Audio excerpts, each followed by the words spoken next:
பாண்டியாவுக்கு பொதுவா சொல்றேன், அவன் எதை காட்டினாலும் சரி, அவன் எனக்கு பேரன் இல்ல, அவனுக்கு எனக்கு எந்த விதமான சம்பந்தமும் இல்ல. இது சத்தியம் சத்தியம் சத்தியம். சத்தியமா?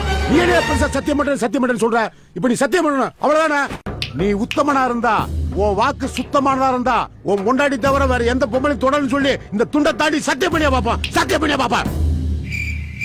என்ன யோசிக்கிற? நீ மட்டும் இல்ல, இங்க இருக்கிற எந்த ஆம்பளையாலும் தாண்ட முடியாது. நானே தாண்ட முடியாது. என்ன சக்கரை தாண்டியா?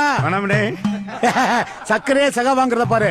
ஏழரை மூக்கன் சொன்ன மாதிரி இவர் கொடிக்குளம் பேச்சிய வச்சிருந்திருக்காருப்பா. ஏப்பா ஓ மகளை கூட தான் எனக்கு தெரியும். அப்ப அந்த பிள்ளைய நான் வச்சிருக்கேன்னு சொன்னா நீ ஒத்துக்குருவியா? பிக்காலு பிள்ளை பார்த்து பேசுறா, பல்லக்கெல்லாம் கழட்டி போடுவேன். போயா பொக்கவாயா? யார பாத்துல பொக்கோ? ஒன்னட்ட அந்த வந்துருச்சுடா.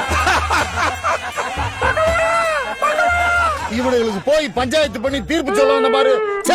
இவர் போயிட்டாருந்தா அந்த சுப்ரீம் கோர்ட் வழக்கு தீர்ப்பு சொல்ல முடியாம நின்று போய்